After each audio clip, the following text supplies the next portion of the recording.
Steven Cordeño right here with Blair the Flair Cobb.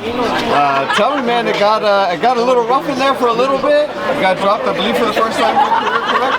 Well, what was that experience like? It's just like out of a movie, which is drama.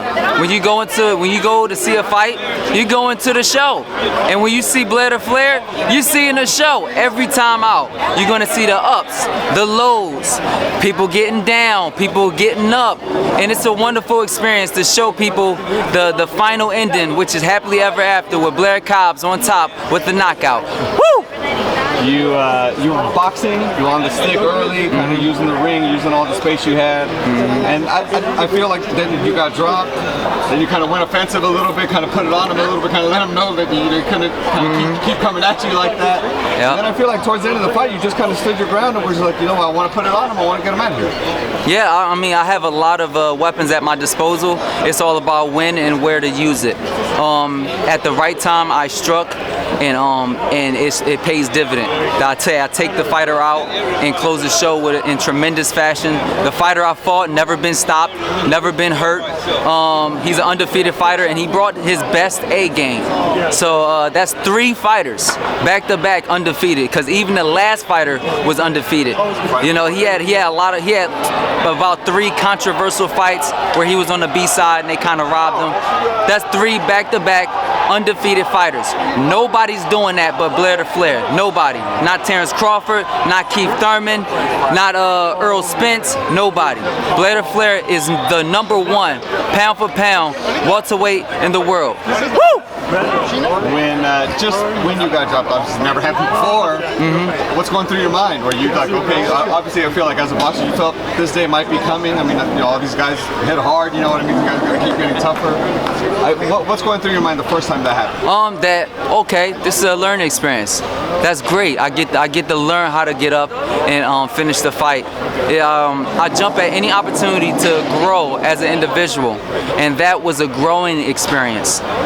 Fighting another undefeated fighter, he had nothing to lose, everything to gain, coming into this fight to gain the strap, and he worked very hard in training camp. I'm pretty sure of it, and he did a very good job of testing and bringing the best out of Blair the Flair.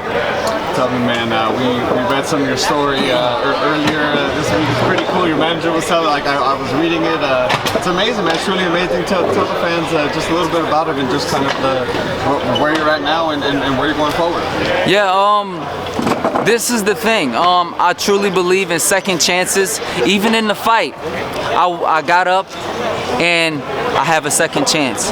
I got up and dusted myself off, cleaned off my boots, and got right back to work. In my life is just like my career, and just like this boxing ring.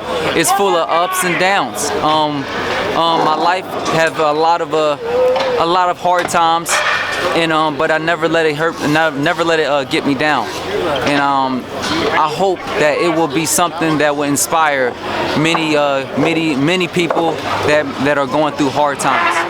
Having grown up some time in Mexico, is the passion of boxing come from that? Were you already a boxer? I'm sure that probably helped. I'm sure. Absolutely. Sparring out there and all that, but like, how did that progress? I guess your boxing career.